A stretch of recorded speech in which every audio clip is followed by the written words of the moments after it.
Hey there, I'm a glue stick, so I have one job. I glue kid stuff. So sorry for being jealous of Geico, who does a ton more, like give you 24/7 access to thousands of licensed agents. And Geico has been around for over 75 years and has a 97% customer satisfaction rating. While I've just got mediocre adhesive skills, Geico also has an award-winning mobile app. Uh-oh, arts and crafts time. No eating the glue stick. Miss Lydia! Geico. Expect great savings and a whole lot more. You got to feel good on a Friday morning. Glad you are with us. Hope your day is off to a good start and getting to a good start and getting to a warm start. Hope you, wherever you got a lot of snow, and we did here, hope you dug yourself out. I spent a lot of time. Or had someone dig yourself out. Yeah. You didn't do any digging out? Come on. Do you have a back deck? Yeah. Just shovel that? Yeah, that's not digging out. That's just back deck. Just get that off. That's no problem. Okay. I mean, like, you have digging a walkway that you had to dig out well, I'll do the walkway this afternoon. Okay. I'll do the walkway this afternoon. But I'm not. You don't do the driveway, do you? I do. You shovel the driveway? No, I have a snowblower. You snowblow the driveway. And then I have a walkway, and then the back deck the wife and I did as well. The 3 dogs, man. You got to give them some area. No, we got tiny dogs. Your dogs could have gotten lost in the snowstorm. I not only did the snowblower on the walkway, I went into the grass with the snowblower to give them an area in like the grass to be able to go. Look at you. Yeah. Good for you. Our dogs are labs. They're big. Just go find a way. They can just hop out there. Your little pugs would My guys need some air. Submariners. Yeah, that's exactly right. Need some They'd issues. be tunneling. Where's the pug? We lost him. Lost him. He's somewhere in the front yard. We can't find him. We'll see some snow move. That'll be him. It'll pop up like a little prairie dog.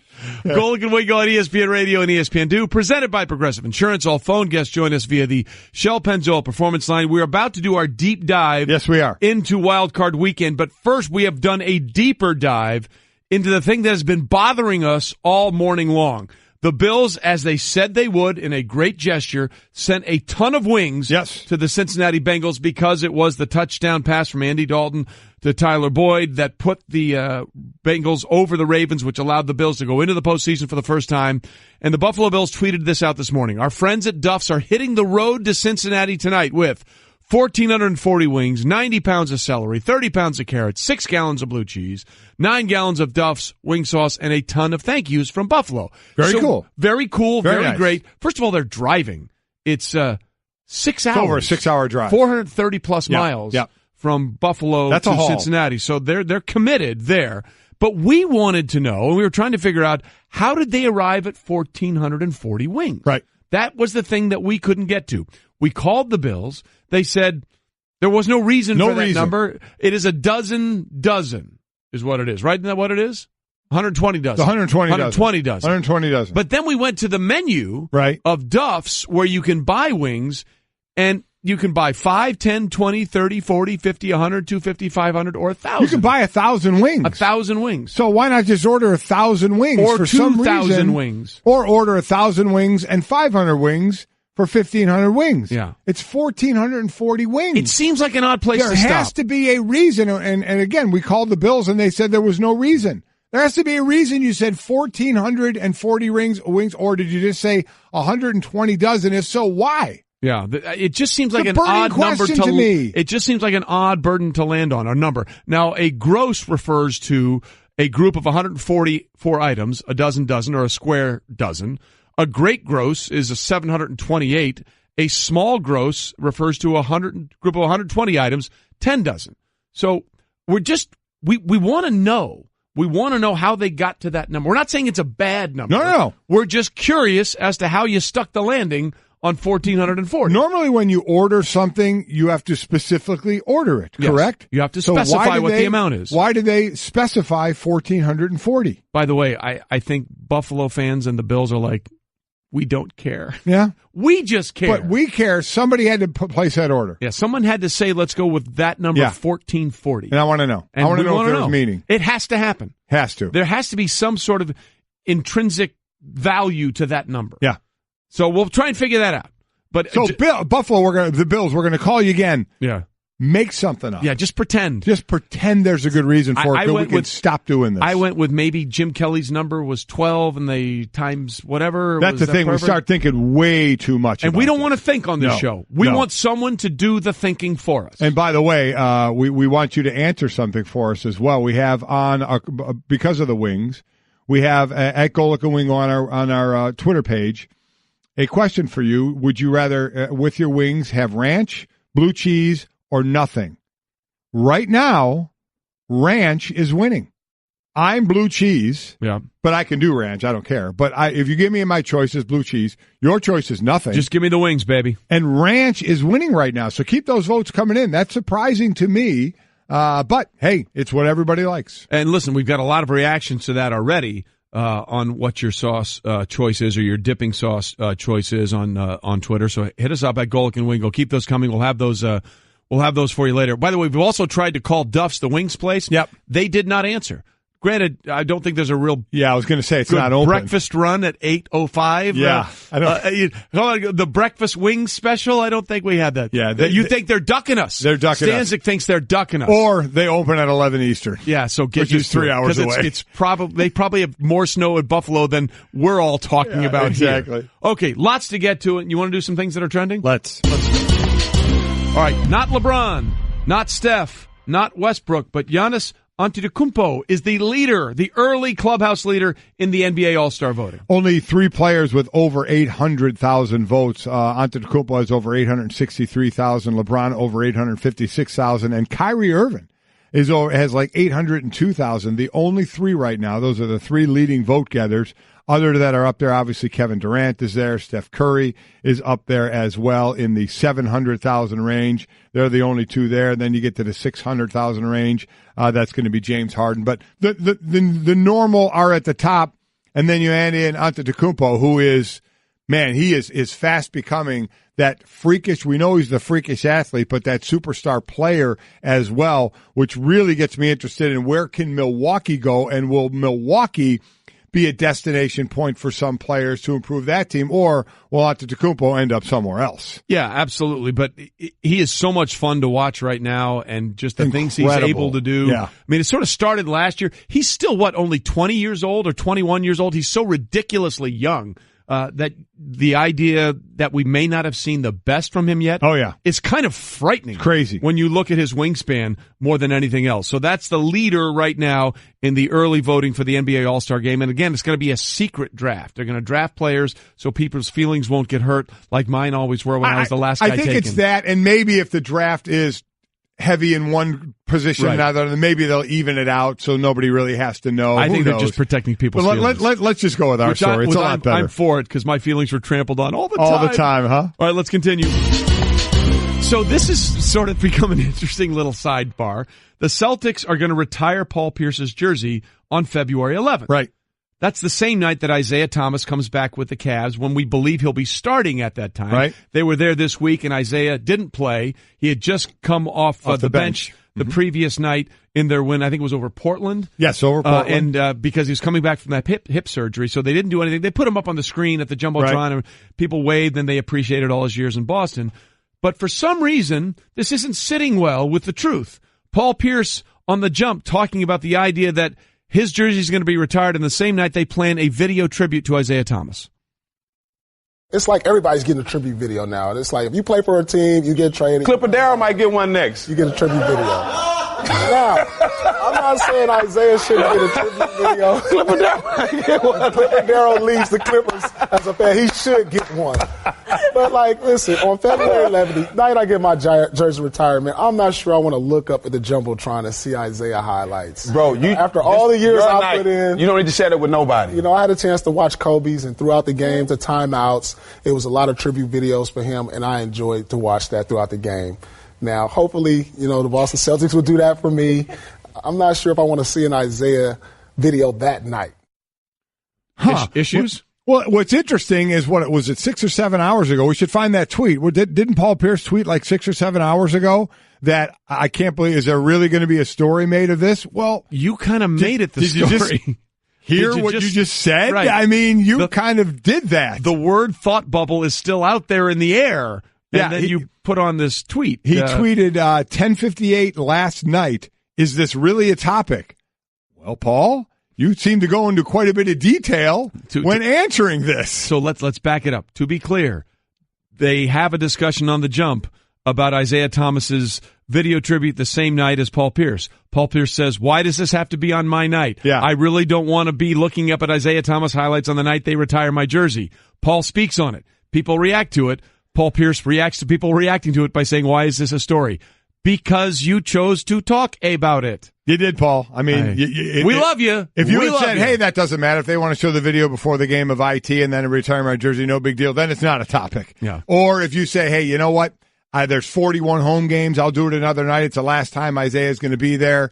But, you know, Steven Jackson was the instigator. He was the hype man. Was that. There was way more to that segment there, and he was definitely the hype guy there. And if you know Steven at all, that seems exactly how he would be, right? Because they were Let's ramp it up a notch. Yeah, you get a tribute video. You get a tribute video. Everybody gets a tribute video. It's like the Oprah thing. You get a car. You get a car. Right. Everybody gets a video tribute. So, we'll see what happens. We'll see how it all plays out.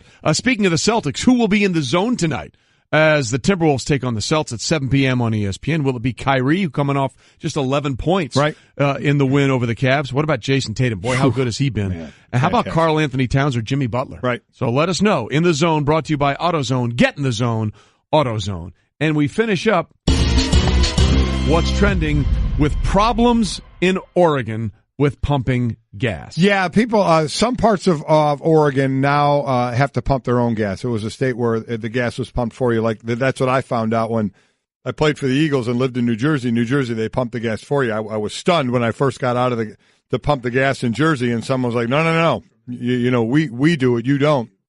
So people in Oregon, for the first time in their lives, some of them had to pump their own gas, and they struggled. There was multiple that pulled away with the nozzle still in the gas tank. Guilty, something done that. you have done before. Done that. Having trouble getting the nozzle in the gas tank, which seems somewhat interesting to me. That part, I think, I would have a difficult time with. But all kind of issues pumping their own gas. Hopefully they'll get used to it soon enough in the areas where they have to do that. Yeah. Look, I was distracted, pulled away. One of my buddies that works at another network just texted me, said, don't feel bad, Trey. I've done that once before in Baltimore when I was in on a hurry. We had a tweet guy come in and says it's more common than you think about pulling away with the pump still in the tank, but not being able to find where the gas pump goes. Yeah. That one I'm having a hard time with. I would think if you put a millennial, hate to do this to millennials, and give them a car and said, put some gas in the car, and it was one of the cars where the gas cap and was behind the old back license plate. The license plate actually folded down. How long would it take them to figure it out? Yeah. How long would it? Here's the car. Go put gas in it. They're looking on both sides. Can't see it. Where am I putting the gas? So how long would it take them to figure that one out? They'd basically be reenacting that's the original scene from the original National Lampoon Vacation, where Chevy Chase as Clark W. Griswold has the family truckster there, and there are about 80 different places where he thinks it could be, and he cannot find where to put in the gas. Where's the gas go? So that's the struggle, and the struggle is real for some people in Oregon, and we wish you all the best as you try and figure out how to pump your gas and where to actually put the gas pump That's fantastic. Okay, so that's what's going on in Oregon. It is a huge weekend in the NFL. The playoffs are here, wild card weekend. We got 2 games Saturday, 2 games on Sunday. You ready to break it down? Let's do it. Let's do it with the 5-point stance. This is 5-Point Stance on Golic and Wingo. All right, we'll start with the first game of the weekend, which will be on ESPN and simulcast on ABC. The Titans will be in Kansas City taking on the Chiefs. And if you're looking for a key to this game, how about explosive plays? The Titans have allowed 40 explosive plays this season, fewest in the NFL, and the Chiefs' average touchdown from scrimmage was 27 yards, the most by any team in the last 10 seasons. Yeah, listen, the explosive plays you're looking for. The Titans were a team this year I thought would actually win the division, and obviously that went to Jacksonville. We saw Mariota regress a bit, from that draft class. He and Jameis Winston both regress a bit. They're going to play this game without DeMarco Murray. The two-headed monster of DeMarco Murray and Derrick Henry, I think, has been really, really good for them. So I think that does hurt them a little bit.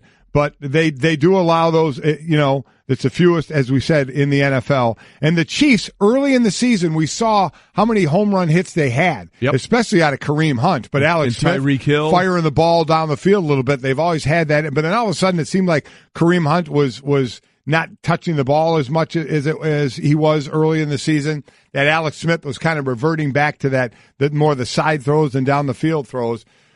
So I don't know where to go with them. You know, they've lost an NFL record 5 consecutive home playoff games, have the Chiefs. Which team are you going to see? You know, what kind of defense are you going to see? I thought the Titans defense was going to take that a step forward this year as well. You know, you have the pass rushers on that Kansas City defense. I think DeMarco Murray misses that, but because I think with Mariota struggling, you want to control the ball, running the ball, and you're losing a big one in DeMarco Murray for that. Again, so the running game will basically be Derrick Henry and Marcus Mariota, who's a really good runner at the quarterback position, who looks like he's healthy. By the way, the other thing there, Derrick Henry called his own number soft last week. He said, I had 28 carries for 51 yards. Yep. That wasn't good enough. I need to be better. But you're right. There is no such thing as home field advantage when it comes to the Chiefs. 5 straight, as you said, home playoff losses. The last time they won a home playoff game, their quarterback was Joe Montana. Wow, really? 1993. Joe Montana was the last starting quarterback to win a home game for the Kansas City Chiefs. Find a way, the whole idea, especially it's been with Alex Smith, who used that kind of that swear word term of managing the game. He's not that anymore. No, I agree with that, but still, he get the ball in the hands of Tyreek Hill, of Travis Kelce, of Kareem Hunt. That's what you need to do, whether it's downfield on deep throws or in space to let them create their own thing. I think we've seen 2 Kansas City teams this year, so which one shows up this weekend? Well, let's hope it's the one that started 5-0 or the one that finished, I think, 3-4, and not the one in between, because that team's not going to win you a playoff game, and they've seen far too many of those home playoff flameouts already in Kansas City. Golic and Wingo with you here on your Friday morning, getting you through the 5-point stance. Talk about the Rams now. The Rams enter the 2017 postseason and the NFL's top scoring team, a distinction the Falcons held in the 2016 postseason.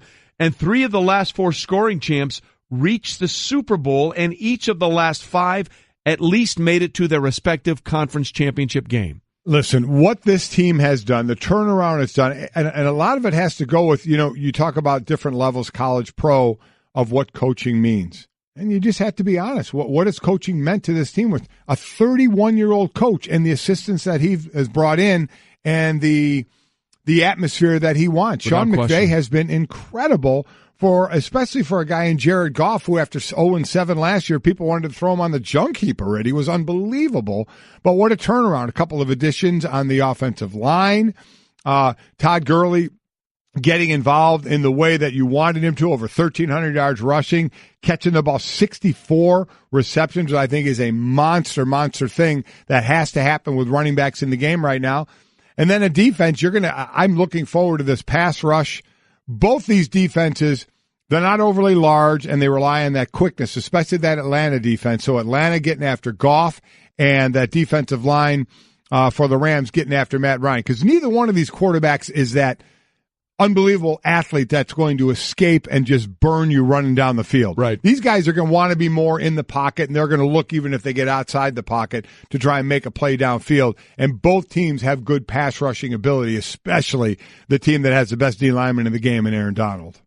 I'm glad you said that, because I don't think there's any player that's head and shoulders above everyone else at his position better than Aaron Donald is at his position in the NFL. And the front line of that Falcons offensive line is a little banged up, and that was a big reason why they made it to the Super Bowl a year ago. If Donald and Brockers on the inside can get going, and then you got Quinn and Connor Barwin on the outside, that defensive line for the Rams could indeed take over. And we talk a lot about the Bills and their playoff drought.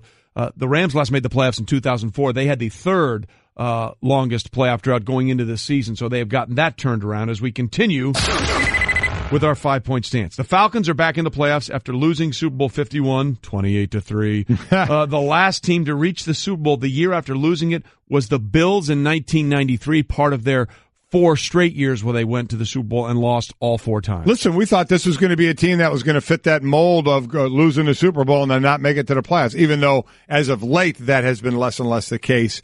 But they were not playing well. The offense still, you wonder what's going on. Again, they lose Kyle Shanahan as their offensive coordinator, the head coach out in San Francisco.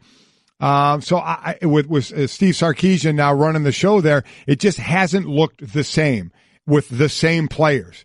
That's the odd thing to me. So where are you putting it? Now I know Julio Jones and Sanu have been nicked up a little bit. Does this go more on Matt Ryan? Is it a Matt Ryan Sarkisian the relationship? Is it Matt Ryan's play going back from regressing a bit from MVP MVP was the MVP last year? I don't know. I think it's a great question because you got the two-headed running attack, even though they've gone through being nicked up a little bit this year between Coleman and Freeman. I've been surprised at the offense, the lackluster performance for most of the year compared to last year. Yeah. And I look at this defense. This defense That's is the reason they're in the playoffs, the defense. Yeah. This defense, the speed of their defense. But I look at this offense attacking the Rams. Quite honestly, I think they're going to have more success. You say you have Julio Jones and Sanu. I think they could have more success running the ball. I think the Rams can get run on, getting passed on with that pass rush that they have. Is you're going to get, I think, quicker pressure on Ryan. So I'll be interested to see the routes that are used. If you're getting the quicker pressure, how much shorter the routes, and if those secondary guys are going to jump those routes if the ball has to come out quicker. That's what a four-man quick pressure D-line rush gets you. It gets you the ball coming out quicker, and it gets your secondary with the ability to take some chances. Well, look, not only is it impossible to get back to the Super Bowl after losing, we talked about that. It's been since the Bills in 1993. Only twice in the Super Bowl era has a team lost the Super Bowl the previous year and went on to win it the next year. In Super Bowl V, the Cowboys lost to the Colts 16-13. Chuck Howley, the MVP in that game, the only losing MVP in Super Bowl here history. You go again. And then went on to win Super Bowl VI. They beat the Miami Dolphins in Super Bowl VI. The Dolphins then went on to win Super Bowl VII and Super Bowl VIII. So it's only happened twice, and it happened in back-to-back Super Bowls, Super Bowls V and VI, and we're on Super Bowl 52. It is the most impossible thing to do in football in the Super Bowl era. Lose the Super Bowl the next year, come back in, win it the next. All right, when we continue, we will finish up our 5-point stance. Plus, I've been on the job a month and a half, and Stugotz is already plotting for my demise. How unusual and how unlike him. We'll explain next on Golic and Wingo. Little Darius Rucker to get you going on this Friday morning on Golic and Wingo, ESPN Radio and ESPN2, presented by Progressive Insurance. All phone guests will join us via the Shell Pennzoil Performance Line, and we've been talking a lot about the snow and wind and rain and just the massive amounts of accumulation and some flooding in the Boston area and Long Island, which has been really bad that we've gotten up here. But this storm is so big it actually affected South Carolina, where our friend Darius is. And you were actually giving him grief yesterday. Yeah, I was. He was showing his front yard with all kinds of snow, and I asked him if he got the shovel out. He said, that's why I got kids. That's exactly That's a good right. point. It's a very fair point. Although I don't think as he was thinking about having the children, that snow shoveling was going through his mind. That was going to be part of the process Don't think those thoughts are separate? That's always an interesting thing, that when towns or places that don't usually get snow and just how they react to it. Like in Atlanta for the Super Bowl, for the freeze and the snow that went on. Super Bowl 36. For Dallas with the snow. 34. Dallas with the snow that went on there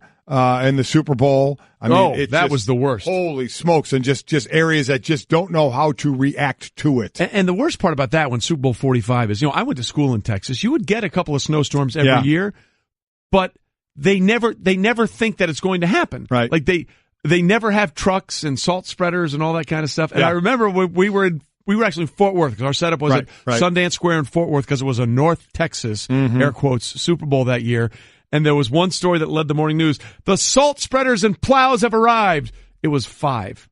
They were a little undermanned for what went on. For people that don't know, Dallas-Fort Worth is a really square mileage, huge it's a large area. There's like 30 miles between Dallas and Fort Worth. 5 trucks wasn't doing it. It wasn't going to cut it. So we were like, hey, look at the cavalry, and congratulations, that'll solve 0.1% of the problem. I'm sure the driving where Darius was, everybody was driving really well there. Yeah, at a mile an hour. Well, we would sometimes drive like from Waco up to Dallas, and you would just pass 1 million people just stranded. Yeah. Just sitting in their cars, like in the median, like, I don't know what to do. Yeah. Help me. Where's the cavalry? Not used to that Come stuff. save us. So it's always interesting. But that's Super Bowl 45 in Fort Worth and Dallas. Whew, that was a cold, chilly experience. Yes, it was. Okay, but that was part of the playoffs. The end of the playoffs, the Super Bowl. We're getting the playoffs started. Wild card weekend here in the NFL. We started our 5-point stance in the last segment, and let's continue our 5-point stance right now. Talking about Tyrod Taylor and the Blake Bortles. These two quarterbacks making their first career playoff starts on Sunday. Since 2013, quarterbacks making their playoff debuts are 1-10, and the only quarterback to win was Brock Osweiler last year. How about that? And he faced another quarterback in his debut in Connor Cook. Yeah. This matchup, I guess for either one, in either team, neither team is really want to rely on their quarterback to win it, though Buffalo may get put in that situation if Shady McCoy can't play. Right. Or is not less than 100%. And with Tyrod Taylor, then it's going to be even more than passing. It's going to be him running the ball as well. He's a guy that didn't throw for a lot of touchdowns, but also he didn't throw a lot. Didn't throw a lot of interceptions. 14 touchdowns, just 4 interceptions, so he didn't turn the ball over. Still inexplicably benched at one point in the season, which was one of the more bizarre moves there was this year. Well, not only that, but that move almost cost them the playoffs. It was the game against the Chargers where Nathan Peterman threw 5 interceptions in the first half. Now, I get it. Some of those were deflected balls, but also times where he was under duress and they were facing Joey Bosa and Melvin Ingram, maybe the best duo of pass rushers in the NFL. So why would you not want Tyrod Taylor, your most mobile quarterback in that game?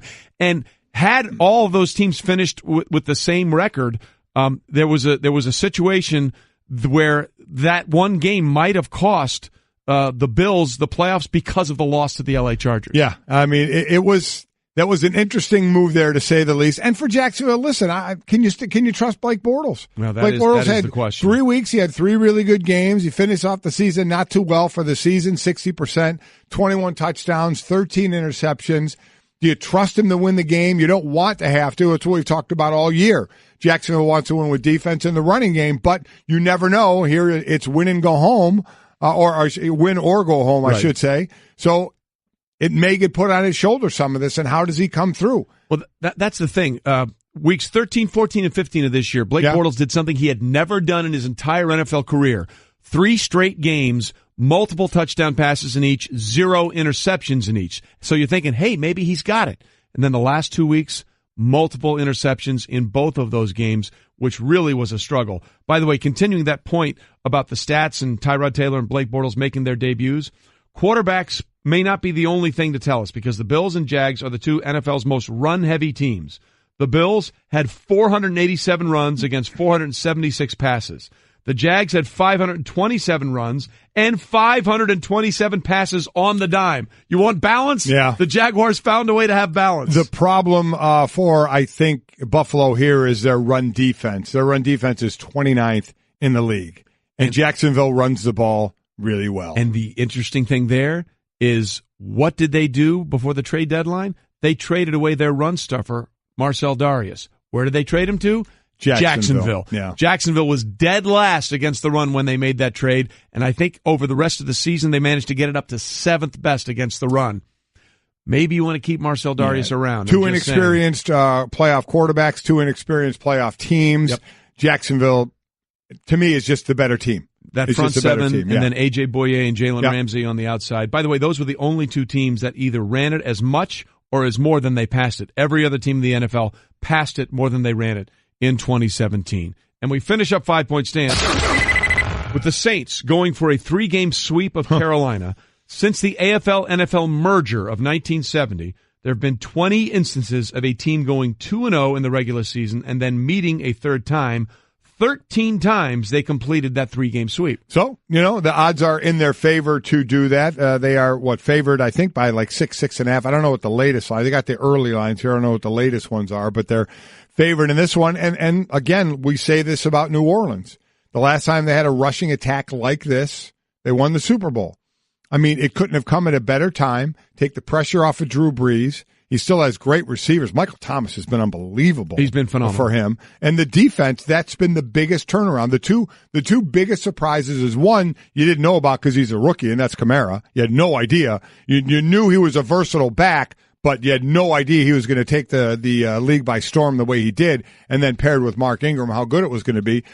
But the more surprising thing is their defense has flat out stunk over the last few years, and now it is a really good defense the way they're playing on all their levels. And it's rookies who are helping there. Lattimore in the secondary, a rookie for them, Kamara, a rookie in the backfield for them, and how well both of those guys are playing. Well, the one thing that you have to do if you have a quarterback like Drew Brees that you are paying $1 gazillion or $30 million a year, you have to absolutely nail it when it comes to free agency, and you have to nail it in the draft. And one thing that they've done this year with their draft has been unbelievable. Our great researcher, Evan Kaplan, who works a lot with us on NFL Live and Sunday NFL Countdown, put out a great tweet, and I'm trying to find it right now. But basically, they hit on every single one of their top 4 draft picks this past season. Everything that they did was right. They have a couple of Pro Bowlers in Kamara. They have Lattimore was taken in the first round. Ramczyk played every snap this year. He was playing some left tackle, then he's over at right tackle. Then Marcus Williams is safety, and I think he started for 15 games. And then Kamara was in the third round. 2 first rounders, a second rounder, and a third rounder. They're their top 4 picks. Yeah, so they absolutely nailed it in terms of their draft picks. By the way, the last team to go 3-0 against a team in the same regular season and postseason was the Cowboys. They did it. They did it in 2009. They swept the regular season series and won the playoff game in Dallas. So the phrase "it's hard to beat a team 3 times in a season" really isn't true. It's happened twice as often as the alternative. What do you think about this one, though? I mean, with I just been a little consistent with them. Their defense, so I love their defense. Carolina's defense. I know they've understand they've lost twice to New Orleans, but they still have studs on that defense, especially Kuechly in the middle, Short on the defensive line. And man, what if you get a game out of Cam? I mean, that's been the issue. I know. He has really struggled with his accuracy. You look at the season-ending loss against the Falcons. He was all over the map in that game. And look, we know Cam is going to make plays with his legs, but when he was the MVP Cam Newton, he was making the throws he needed to. And he has really struggled on third down. Even his MVP year, I think he was right around 50% on third down completion percentage. Last year, he was below 50% on third down completion percentage, or it was the other way around. But either way, the last 2 years, really poor for him on third down. And how impressive, though, for the rookies. Kamara, we talked about him from a receiving standpoint, 81 receptions as a rookie in the league. Christian McCaffrey, 80 receptions for Carolina as a rookie in the league. Pretty impressive what these guys are doing. No question. And Kamara's a cephalopod, as we've said. He's a bag of jelly. You can't tackle him. He's so slippery. He's impossible. We'll see if the Saints can, again, pull off the triple dip as they take on Carolina this weekend. All right, coming up, we're not even 2 months into the job, and someone is out there angling to get in here. We'll talk about that next. Golic and Wingo, ESPN Radio, ESPN2. Golic and Wingo reminding you to check out the Stephen A. Smith Show. Hear what he's fired up about weekdays from 1 to 3 Eastern on ESPN Radio, the ESPN app, Sirius XM, and TuneIn Radio. And catch up with Stephen A. Smith Show's podcast on demand on the ESPN app and TuneIn. Golic and Wingo rolling on with you on a Friday as we're getting you set for a big 3-day weekend of football. We got the wild card playoffs in the NFL Saturday and Sunday, and of course the national championship game, which we will be at in college football in Atlanta between Alabama and Georgia. Just don't tell anything of that to the University of Central Florida, who will have enjoyed their parade on Sunday. Correct. Right? And by the way, a guest coming up the next hour, Gus Malzahn, Auburn head coach, will join us, having played all 3 teams that think they have a legitimate chance to win the national championship. Gus is going to decide who the national champion is. He is the decider. Yes, he is. As President Bush once said, I'm the decider. No, Gus Malzahn, yes, he is. The Auburn head coach, is the decider. We'll have Andre Reed as well coming up in just a bit. But we are presented by 1-800-Flowers.com. Bring in the new year with gorgeous bouquets from 1-800-Flowers.com. Right now, when you order a dozen multicolored roses for only $29.99, you'll get another dozen absolutely free. To order, go to 1-800-Flowers.com/ESPN. So we've been trying to figure out why they settled on the number that they did for the Bills to send that number of wings to the Bengals. This one, I think we had to get to. Mark wrote in, it's simple. When the Bills placed the order to send the wings and stuff to the Bengals, they had to stay under the salary cap. Oh! Do we have a rim shot? We have a rim shot at all? Well, let's just do this one. There you go. That was well done. Tyler dove a little deeper. He did? Tyler went 1,440 wings equals 96, which is the total score of both games, times 15. That will be the Buffalo's 15th playoff win if they win. So 96 times 15 is actually 1,440. First of all, I admire the effort. Me too. I admire the effort to think that thing through so logically. I respect that. That's pretty good. I don't think anybody in the Bills organization thought that. But I love the fact that he found a rational way to justify the number. Agreed. We're still trying to get a hold of anyone with the Bills to try and give us any rational reason. There has to be a reason. We are planting our flag on something. Speaking of trying to plant your flag somewhere, okay? We've been doing this since November 27th. Not that long. Well, years now. Years. Yeah, 17, 18. We've been doing this for years. Trying to get into a flow, and already someone wants to be. One puts the gum in the works. He wants to put the sand in the oil. Wants to put a stick in the spokes. The fly in the ointment. There you go. And no better guy who is labeled fly in the ointment than Stugotz. Yep. This is what Stugotz had to say on his show yesterday, Dan Le Batard Show with Stugotz. He's definitely listened to some radio shows and has heard some kind of generic stuff that you're supposed to say, because he'll say, rolling on a Thursday. And it's just funny. It is laugh out loud funny in my car to hear Trey do this, to pick up on what other radio hosts are saying as transitions to move on. Moving on a Wednesday. And I want him to do it in a way that is so over the top that he's actually mocking it, but I haven't been able to get him there yet. How is Trey Wingo receiving these phone calls or these texts from Stugotz telling Trey Wingo, polished broadcaster? It's coaching, Dan, /sabotaging. Rolling along. You're angling for that job. I don't know about that. Well, you've been angling. There's been the whiff. I never angled. You're always. Guillermo, put it on the poll. Is Stugotz always angling? I angle. Yeah, rolling on through Stugotz's angling. We are moving through Stugotz's angling. Stugotz talking about your transitions. Yeah, by the way, he's wrong about one thing. What's that? Listening to other shows. Yeah. Just no. No, I like this show. How different is this hosting than hosting NFL Live, a pure TV show? Well, first of all, it's much more relaxed. Shaving optional. Right. Clothing, dress clothing optional. I'm wearing my snow boots because we had the storm in here, which is wonderful. It is great. And this studio is so different than the other studio. So many people are like, gosh, could you give them guys a bigger studio like in Mike and Mike, this professional studio? No, I like this one. This is very comfortable. I don't have any pants on right now. See, now you don't have... The myth was working. Tell. The myth was working that you were actually... You've broken the plane. Yeah. And now I got to roll on with that in my head. Yeah, go ahead. Yeah. Go ahead, do that. No, I don't. Moving on! We are moving on from that. I can promise you that. By the way, didn't Stu, to show his loyalty to Le Batard, didn't he have to eat a photo of Le Batard? He did it for my family because he wanted to be part of the Golic family as well. How is eating a photo of the family showing loyalty to the family? We printed out a picture of our family, and it was in color, and it was still damp. Oh, it had the stuff on it? And he ate it. Oh. And the ink was still That's wet not on good. it. And he ate it to show he wanted to be part of my family. So if I can find myself to get inside Stugotz's head, which I concede, it's a place I never thought I would try to go. To show loyalty to someone, you want to provide an act of cannibalism against that family. There you go. Right? So you're saying, to be a part of this family, I'm going to devour you. In Stugotz's world, that makes perfect sense. I don't see how that works. In Stu's world, it does. The best thing about Stu, in all honesty, what I want to see, I love what he does and the way he does it, is from the radio and TV side of it. I want to watch him coach his girls in lacrosse. He's a coach in lacrosse. And he's a good lacrosse player. He was a good lacrosse player, but he's gotten thrown out of tournaments. Yeah, he can't do that. He's gotten thrown out of tournaments for going after it with some of the refs out there.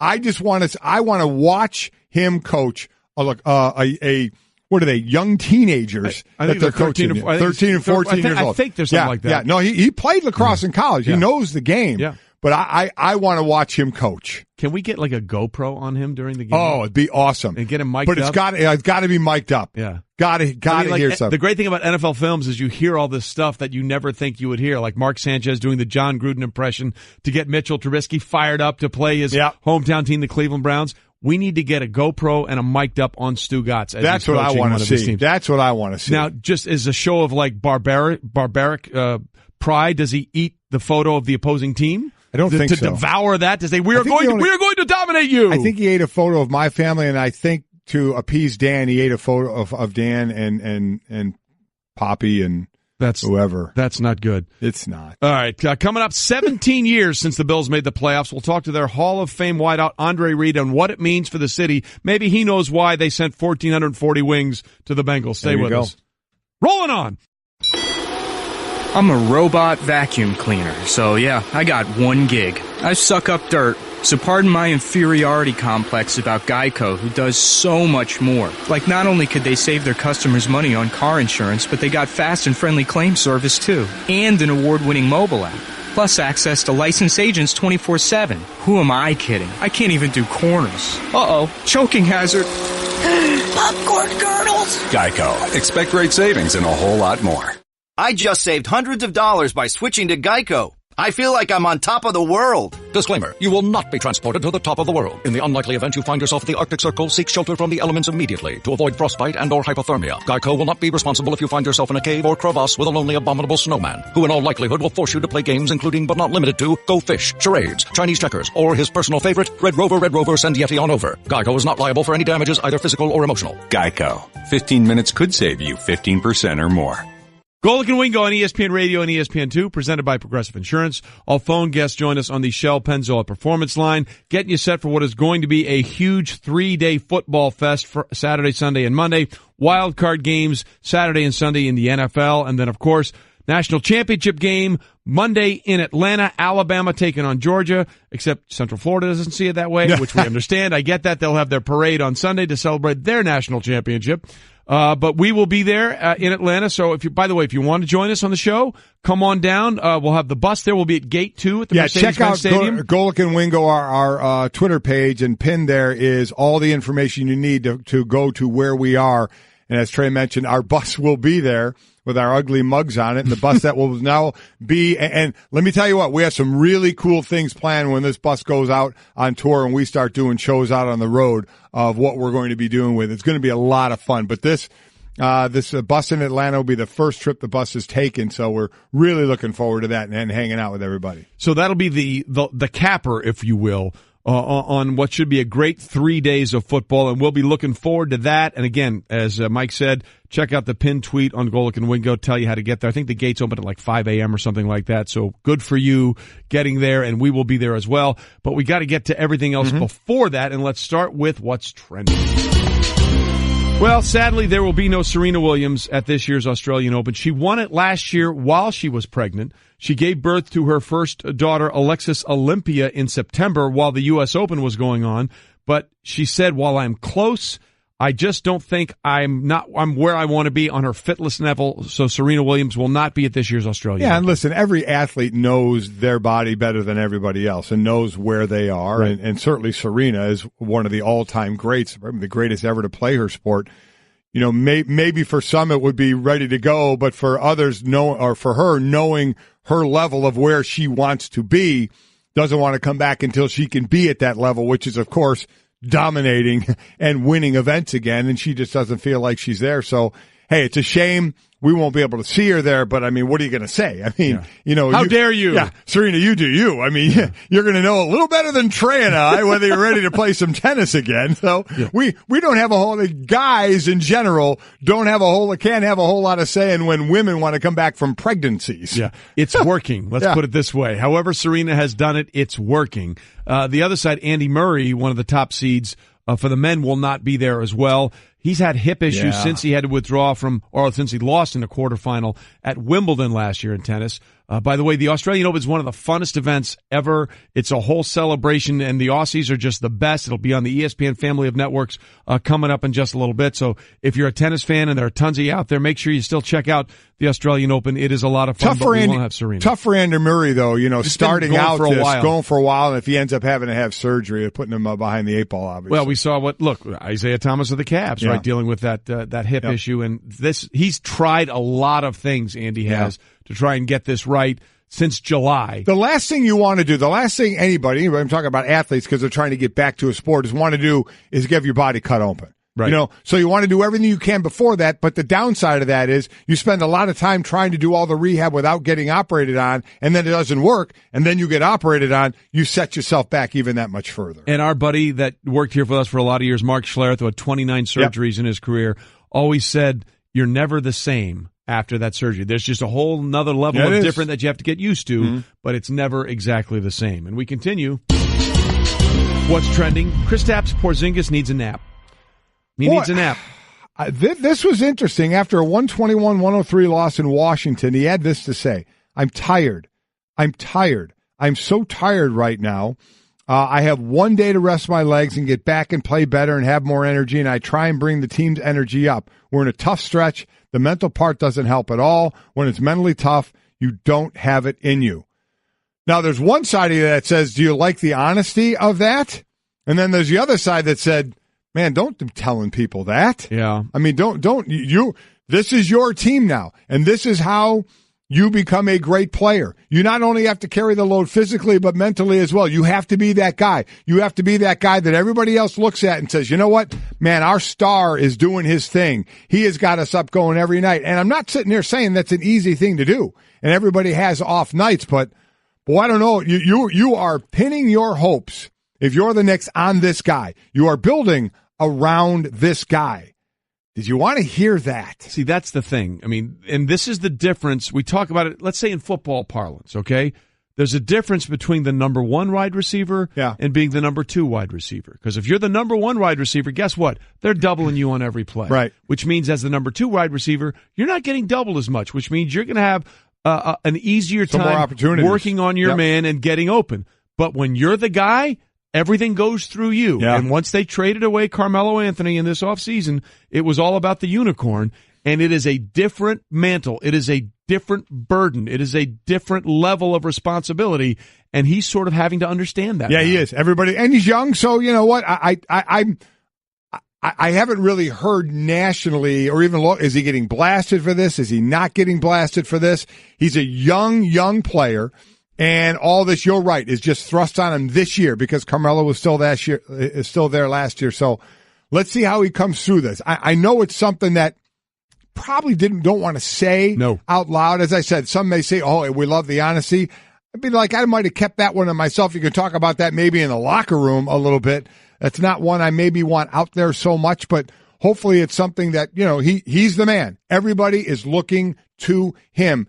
And it can be tough. You know, to wear that mantle and know I have to be the guy just about every single night. And the other thing, too, with him, he's tall, but he's slender. Yeah. Okay? And if you're 7 foot plus, I know he can hit threes, but he's also going to be banging inside, okay? They're gonna pound on you. They're going to find out just how physically, and he talks about the mental strength, physically and mentally tough you are. That's something that he's going to have to deal with because if the Knicks are going anywhere, it's going to be on the back and the legs of the 7 foot unicorn. Right. And the last thing you want him to say is like, I'm getting beaten down. Yeah. And we still have, over half the NBA regular season to go. Yeah, we do. So that'll be the struggle for him going forward, dealing with not only the physical part, but the mental part of it and dealing with people asking him about this now that he's put it out there.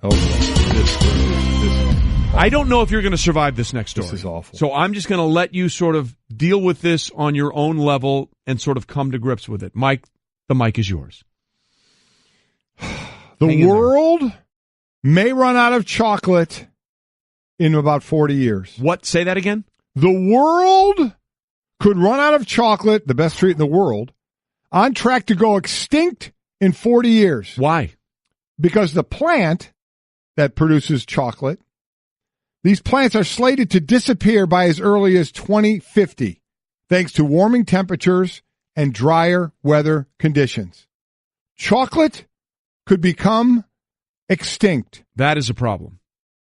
Chris, my wife, if you're listening, I know you are, buy everything. Stock up. Buy it all. If it's chocolate, I want it. I'm a chocolate freak. Yeah. I love chocolate. Now, do you have a specific? There's dark chocolate. There's milk chocolate, white chocolate. Yes, I have a specific one. Which one? Chocolate. All chocolate? Chocolate. Anything with chocolate. I loved when I was growing up when the Easter Bunny would visit. Yeah. And you get the solid chocolate bunnies. Yeah. The Easter, I didn't care if they were white chocolate. I didn't care. And then when they all of a sudden I got them, I remember biting into one year and it was hollow. I'm like, what the hell is this? No, this should be solid. What are we doing? This should be completely solid. What are we doing here? Yeah, but I really am a chocolate freak, and this hurts me.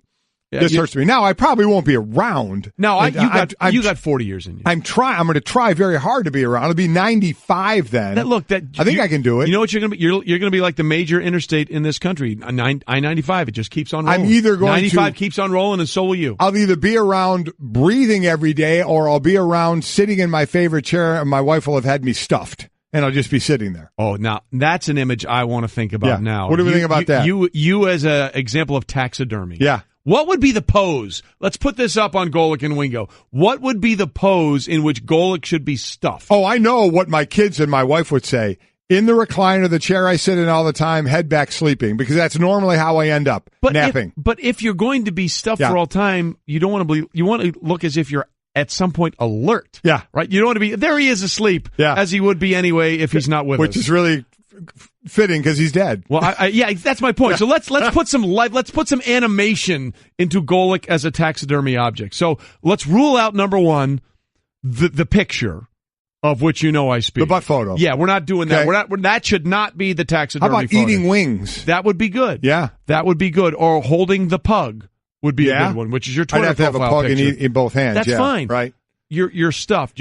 We'll put the pug. You do whatever we want, right? You won't notice, right? Okay, it won't be an issue for you. Now, will I be nude or not? No, God, no. Why would you even bring that up? Well, I just, Why would we just said we shouldn't do the butt photo? Well, you said that. I didn't. No, I'm saying that. Okay? I may have specific plans in the will to be taxidermied nude. So now, if that happens, I feel terrible for everyone that will see that photo and see that statue. Mm-hmm. So we'll find out if you have some thoughts on this.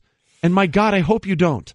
Put it up on Golic and Wingo. You know what we need right here? Yeah. One of your transition lines. What is Stugotz? Rolling on past Golic as a nude taxidermy artist subject. That cannot happen. It is wild card weekend, and that is the wildest thing anyone can think about as we continue on Golic and Wingo, presented by Progressive Insurance. All phone guests join us on the Shell Pennzoil Performance Line. It starts off with the game that's on ESPN and ABC. Kansas City Chiefs hosting the Tennessee Titans, who will be without DeMarco Murray. Right. And then, of course, Kansas City will try and do something they haven't done since Joe Montana was their starting quarterback, win a home playoff game. They have lost their last 5 home playoff games. Joe Montana, the last time to do it, 1993, as a quarterback for the Kansas City Chiefs. And that gets onto a separate discussion. Right. The last quarterback to start a game and win a game as a quarterback that was drafted by the Kansas City Chiefs, do you know who it is? No, but I know. Todd Blackledge. Todd Blackledge. So every quarterback that has won a game as a starter for the Kansas City Chiefs since Todd Blackledge's last win as a starter was not drafted by the Kansas City Chiefs, which is, oh, no, I'm sorry, you're right, Patrick Mahomes. I apologize. That has changed. Patrick Mahomes, good job, Stanzik. Patrick Mahomes got that start. Wow, isn't that something? Mahomes gets to start because they're resting players, and he becomes first one since Blackledge. That's so well amazing. Done. Stanzik, great save by you, brother. Good job there. But that's how long it had been. So, it's going to be on Alex Smith to try and get this thing going. And our Steve Young said that Alex Smith has to be more of a Bruce Arians type player. No risk it, no biscuit for that playoff home losing streak to end. Alex Smith, I think, needs to be pressed. Andy Reid needs to call plays. Well, he's not calling plays, but they need to call plays that Alex Smith is forced to be risked. He needs to put himself at risk. He needs to put the ball at risk. Because I think Alex is so careful and so manageable that I think it takes away from his game. And early in the season, I think he put himself at risk. In this playoff run, Alex Smith, be risky. I think it'll play well for the Kansas City Chiefs. But that's the thing. Is that where you want to go? Is that why you want to take a guy? I mean, I know early in the season he was doing that. He threw it down the field a little more, but is that what you want to do? That's not normally his game. No, and it's not Andy's game either, the head coach, Andy Reid. So are we going to go out of character? Well, that's the great debate. Now, Marty Schottenheimer was always a very conservative offensive guy, and when they had the number 1 seed a few years ago, I think it was 2005, and the Patriots came to San Diego, he went for it on 4th down and did some more unconventional things that were very un-Marty-like. Marty ball was pound the rock, don't turn it over, let your defense carry you and win championship games. And it felt like he was out of character that year. And after they lost that playoff game, I think that regular season they went 14-2, and they were the number 1 seed. They lost that game to the Patriots, and he was let go after that season when he was 14-2. And they were like, it was out of character. And he's like, look, I was trying to win a playoff game. Yeah. But that is the great question. That is the great balance that you have to sort of have in these playoff games. And Teddy talked about it a lot yesterday on NFL Live. It's one thing because everyone says, hey, I'm going to prepare for this game like it's another game. Right. Which is the way you should. But then in the middle of the game, the reality becomes, if we don't win this game, there is no next game. Okay. And how does that change your mentality? I get adjustments during a game. Yes. That takes care of itself. If all of a sudden, we know at a point in the game, listen, I certainly did as a player, when you're sitting on the sideline, you're like, okay, game plan's out the window. Right. Whether it's on the offensive side or I know defensively, we have such a big lead, I'm just going to have to pass rush, or the other team has a lead, they're just going to run the ball. Then everything just kind of changes. I guess my point is, do you go in with a game plan of, boy, we haven't won a home playoff game, in a while now. We know We were good early in the season, finished up decently at the end of the season. The middle part wasn't so good. Do you go in with the game plan that says, you know what?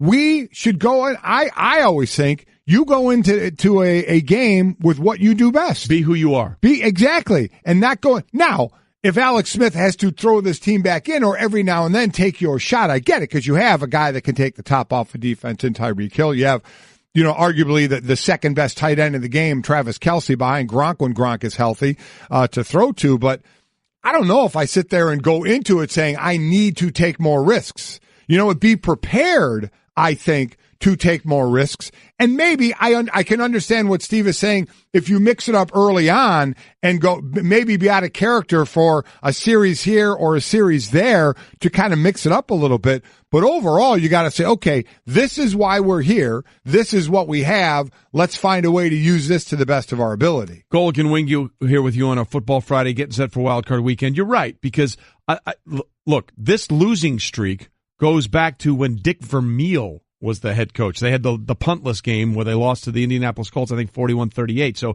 this is not this group alone that shoulders that burden of losing 5 straight home playoff games. So I don't think, to your point, you can go in and say, hey man, how are we going to not do this? I think the object is going to be, let's do what we do, but if we see opportunities, let's take them. And along those lines, I'll never forget one year when I was in Philly, we went to play Kansas City.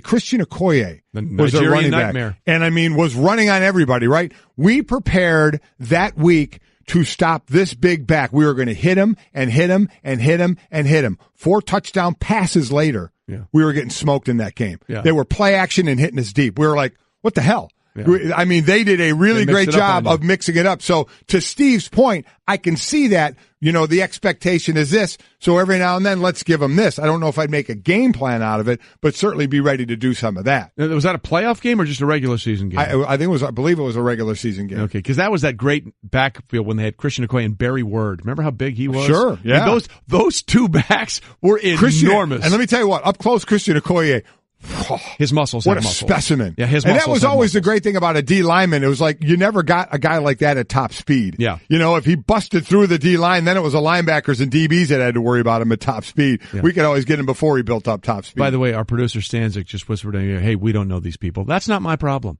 Okay, go and look at your history. Go and look at your. Go and look at your. Who Christian Okoye is? I don't shoulder my show around your narrow 7-year view of the world, my friend. Just so I'd you're like aware. you to just move on to the next game. Are That'd you be great. kidding me? Yeah, get out of here. History is important. I won't tell my. So Dan, you tell us your stories of when you played in the NFL to compare it to these playoffs. Oh, that's right. Never mind. So I produced a game at Arrowhead Stadium where there's a game this weekend. Yeah, what happened? Wow. There you go. Thanks. The Colts won. There you go. Oh my 41-38, God! Turn the off your puntless microphone. Game. Holy smokes! How do you not know Christian Okoye? Look it up, kids. Wow. History's important. Well, the NFL didn't start before the year 2000. Of course, Remember absolutely. That. Yeah. When Brady got the starting job, that's that when was the NFL officially began. The birth of the NFL. And then you got the Falcons and the Rams, 8:15, the primetime game on Saturday. And this is the classic example of experience, like Barry Word and Christian Okoye had against the youth of the Los Angeles Rams. I am looking forward to both these defenses because both these defenses, with the way they go about their business of quickness and speed more than just flat up, we're going to stand in front of you and just whoop you. And again, the best D lineman in the game is Aaron Donald. So the pressure that I think they're going to put on Matt Ryan, and as I said before, both Matt Ryan and Jared Goff, they can move in the pocket, but you're not at risk of getting burned by them running, right? Right. They want to make a play behind the line of scrimmage, and these are two defensive lines that are faster and can catch these guys. So that, to me, how will that change if you're getting pressure? Now, the one thing, and then look what the Rams have. Gurley out of the backfield for a quick pass. Coleman or Freeman out of the backfield. I mean, it's ridiculous. Or you run shorter routes with the receivers and get the ball in the hand to a playmaker like a Julio Jones. So there is no lack of star power this game. But I'm looking to the defenses here and how quickly they could put pressure. I think both could struggle stopping the run. Yeah. I think both these teams could have some success running the ball, but then when they have to get into pass situations, who gets the pressure quicker? Couple of historical notes to keep in mind in this game. The top scoring offense this season was the LA Rams. Since 2012, this is what the top scoring offenses have done in the postseason. The 2012 Patriots lost in the AFC Championship game. 2013 Broncos lost in the Super Bowl to the Seahawks. 2014 Packers lost in the NFC Championship game. 2015 Panthers lost in the Super Bowl. 2016 Falcons lost in the Super Bowl. So if you're the Rams going by that metric, hey, at least we're going to the conference championship game. We'll see what happens. But if folks in LA don't quite understand what this feels like, we understand. This is the Rams' first playoff game since losing to, of all teams, the Falcons in the 2004 divisional playoffs. But it's the first playoff game played in Los Angeles since January 9th, 1994, when the Los Angeles Raiders hosted the Broncos at the Coliseum. So we'll see how the fans react and see if that high-scoring offense can get the Rams to at least the conference championship, which the last 5 have been able to do. Coming up, hey, apparently you don't have to wait till Monday to find out who the true national championship winner is going to be, because Auburn head coach Gus Malzahn is going to tell you next, right here, Golic and Wingo, ESPN Radio, ESPN2. Enter Sandman coming through us, Mariano Rivera's theme song, right? Are we putting people to sleep? Is that what you're trying to say, Cliff? I don't understand. I feel Cliff like always has a reason, so we're always leaning on him for what his reason is for each song. I'm a little concerned. Yeah, there you go. Right now. Oh, by the way, this just into ESPN via Twitter. Look it up, ladies and gentlemen. Another college quarterback has entered the draft, Lamar Jackson. The Louisville quarterback, former Heisman Trophy winner, has now decided to enter the draft. Again, all players have to decide by January 15th. Lamar Jackson, who had a year of eligibility left, is going to be one of those quarterbacks that will be a very interesting discussion. Yes, he will. He's, there's the quarterbacks of a Josh Allen, a Josh Rosen, a Baker Mayfield. And a Sam Darnold, who have that pocket passer stature, and then there's Baker Mayfield, small aside of that, and Lamar Jackson, the running ability that he has, as well as throwing ability, adds a little X factor into the whole thing. This draft, from a quarterback perspective, is going to be fantastic. Again, we'll be doing the draft. We'll be there. I'll be doing the draft with my guys all 3 days. It's going to be so much fun, and these quarterback intrigues will be a part of it. We are delighted, though, now to be joined on Golic and Wingo by Auburn's head coach, Gus Malzahn, who may have the most unique perspective of anybody in this debate about who the true national champion is. He beat Alabama. His Auburn team beat Georgia. And then in the Peach Bowl, they fell to UCF. So, Gus, first of all, thanks for being with us. You have a better perspective, perhaps, on anybody in the country about all these teams that think they will or do own the right to be called national champion. Let's start with the matchup Monday between the two teams that you've beaten, Alabama and Georgia. Which one do you think has the edge going into the game? Well, first of all, thanks for having me this morning. Two excellent teams. We got a chance to play them both up front. I think it's really going to come down to who can run the football the best and who can stop the run. As far as now you played Georgia twice. Obviously, you beat them in November, 40-17, and then lost in the SEC title game, 28-7. Just going back to that for a moment, what was that the biggest difference in the running the ball in that game, in that second game? Yeah, I think they were able to run the football on us the second game. It really was more perimeter oriented, and they did a good job stopping our run. They made some adjustments, and we didn't adjust as well. You got to see the freshman quarterback, Jake Fromm. So just give us a little insight into him, as he's a true freshman, going to been starting the entire, went to Notre Dame early in the season and got his first win and his first start, and now is going to lead Georgia into the national championship game Monday, again, as a true freshman. Give us a little bit on him, his poise in the pocket, and what do you think of him? Yeah, he's very impressive, and I think they've done a very good job of bringing him along. When they're able to run the football effectively, obviously that helps him, but he's protected the football well. He's been extremely accurate, down the field when they got the running game going. He's got some receivers that can make some plays, but I think they've done a super job bringing him along, and he's not playing like a freshman. No, he certainly is. And Auburn head coach Gus Malzahn, kind enough to join us here on Golic and Wingo this morning. So that's the national championship / SEC championship game Monday in Atlanta between Alabama and Georgia. And then there's the team, Gus, that you played in the Peach Bowl, UCF. They have already declared themselves national championships. They are having a parade this weekend. They are raising a championship banner. Your thoughts on UCF's claim here as being the true national champions? Yeah, I don't know about all that, but they played extremely well against us. You got to give them a lot of credit. They were very, very motivated. Coach Frost did a super job preparing his team, especially the fact that, he was already on his way to Nebraska. So you got to give those guys a lot of credit. Like I said, they played extremely well against us. Well, listen, they've gone out of their way, and Danny White, their athletic director, has said, hey, we can we can prove we can play with anybody, having taken down Auburn, and our schedule is as good as anybody. What do you think of their legitimacy to what they're saying is that they are the national champions? Yeah, of course, like I said, I don't really want to get into all that other than the fact when we played them, they played extremely well. I think you do have to look at the big pictures and the schedules and everything that gets to that point, and the whole body of work. But, hey, give those guys credit. I mean, they're the only undefeated team, and, we got an opportunity to play 3 undefeated teams our last 5 games. So, we played a heck of a schedule. You certainly did, Gus. Just out of curiosity, with that in mind, because they play in the All-American Conference, if UCF, this team, was in the SEC, how do you think they'd fare?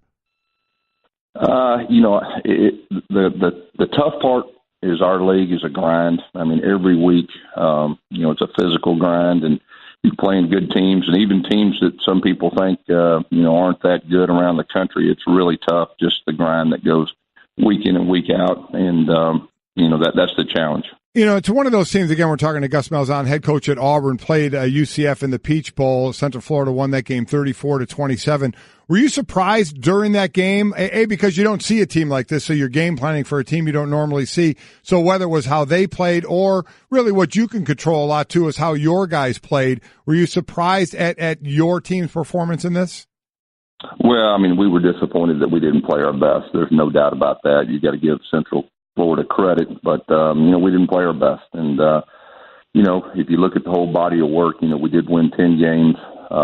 We really set the foundation for the future. We won the West, and I think we're in a good spot moving forward. But you got to give those guys credit. We knew they were a talented team. You can turn on the film, and you can see they're extremely explosive on offense.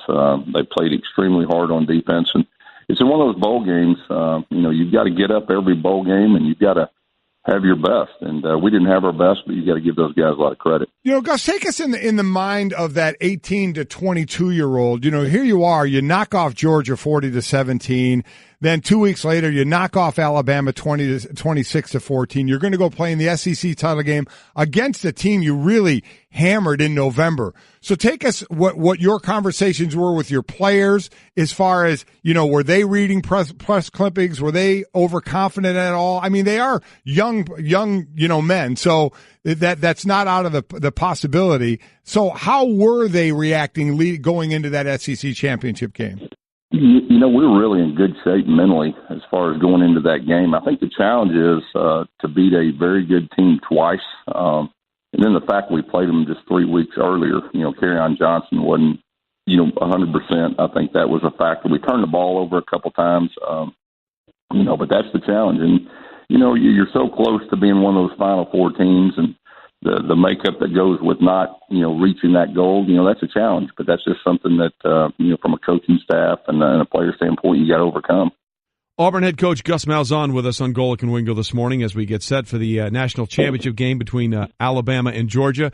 You talked about it. The key to this game is who can run the ball more effectively. So that really comes down to what I think most football games come down to, Gus, is one wall of men being able to dominate another wall of men. And that's been Georgia's MO with their offensive line to get that running game going.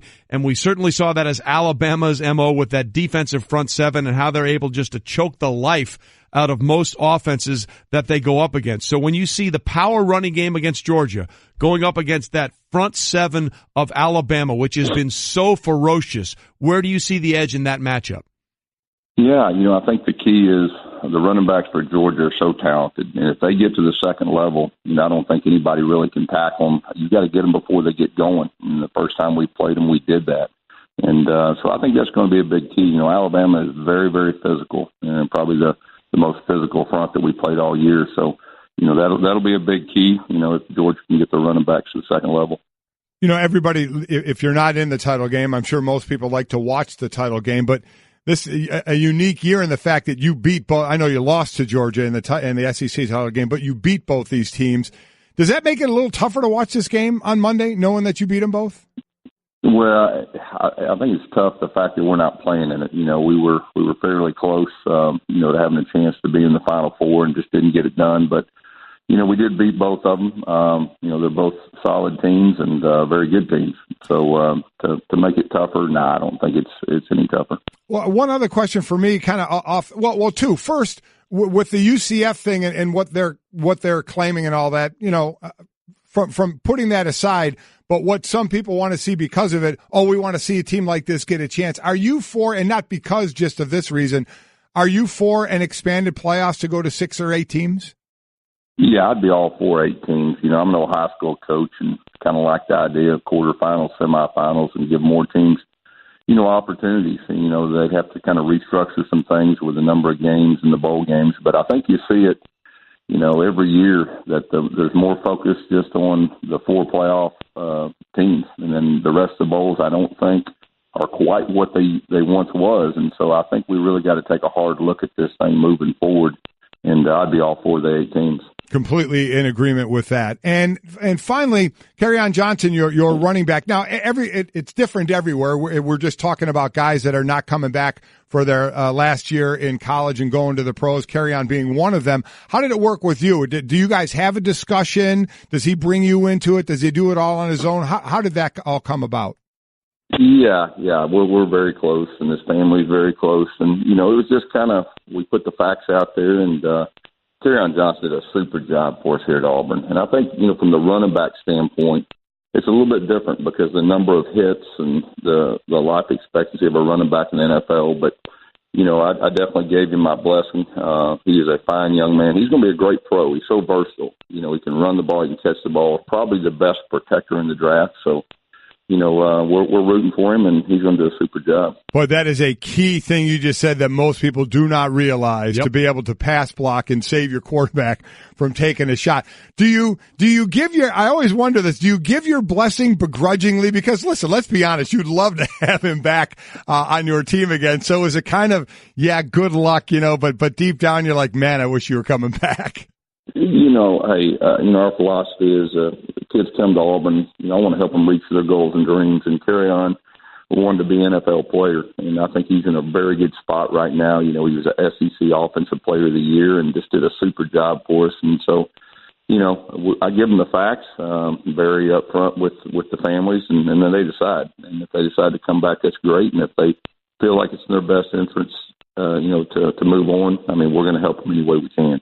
Well, we'll certainly look forward to seeing Kerryon at the next level. And you're right, blitz pickup, pass pro. Smokes. You can do that as a rookie running back coming in. Your stock will go through the roof. There's no question. Yeah.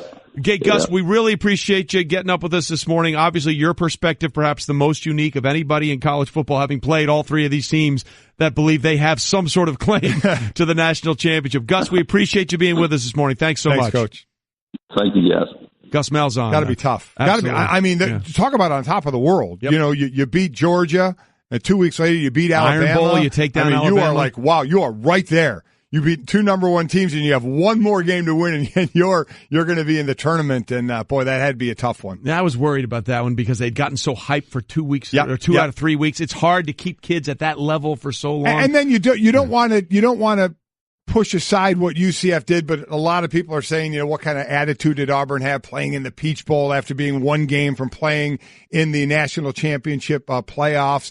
You know, you don't want to bring that up too much because you don't want to, you know, take away from what they did. You don't. Yeah. UCF, they went in there and they played. They handled their business, and they handled their business. But I was wondering. I wanted to ask Gus about expanding the playoffs, and I agree with him. I think he'd eventually will go to 8. It's just a matter of when. He's on our team. We want to get it to 8, and we'll see if we can get that done sooner or later. Coming up, we'll make our wild card weekend picks, plus talk about Lamar Jackson's pro potential, another quarterback in this draft. It's going to be a quarterback great draft. That's next. Golic and Wingo, ESPN Radio, ESPN Duh.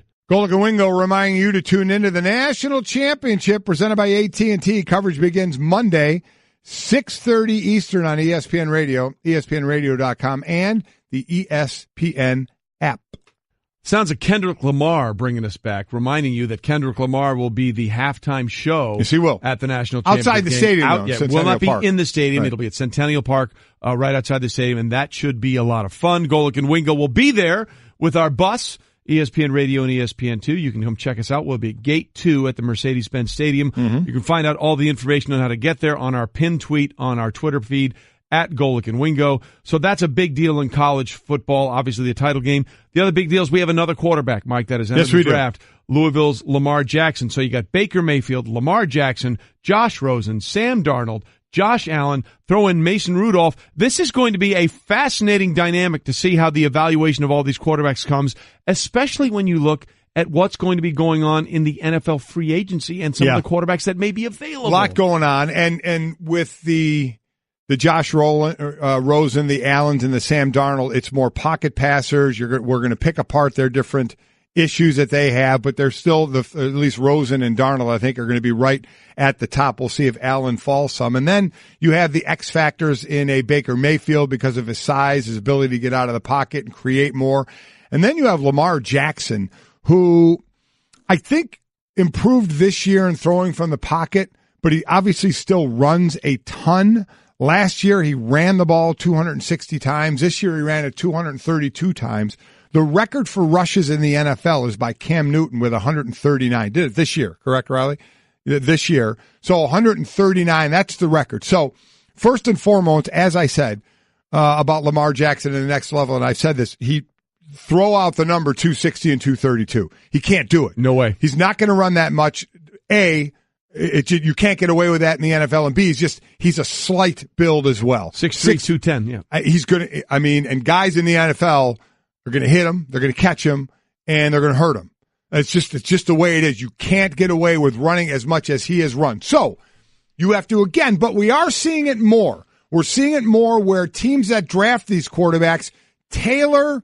You can't just have a system and say, I'm going to make this quarterback fit into this system. There has to be some give and take. There has to be, okay, what does this quarterback do? Well, Lamar Jackson, he brings you a few options. Okay, how do I emphasize that on the NFL stage? Well, I know I can't run him 260 times, but how can I get him on the move, let him use his athletic ability while still that strong arm to make things happen?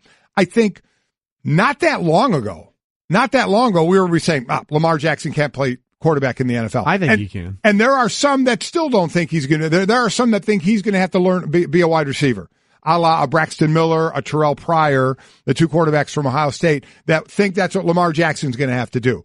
I think he's going to get a good shot as to be a quarterback in the NFL because I think it has changed. And I just think over the last few years where they're trying more and more to help these guys and use their abilities more on the NFL field from college instead of just saying, you did that in college, you're not doing that anymore, you're doing this in the NFL. Absolutely. I think his body of work as a quarterback in the NFL bodes well for him to be a quarterback in the NFL. We got a minute left. Let's plow through these wild card weekend picks. You ready? Yep. Here we go.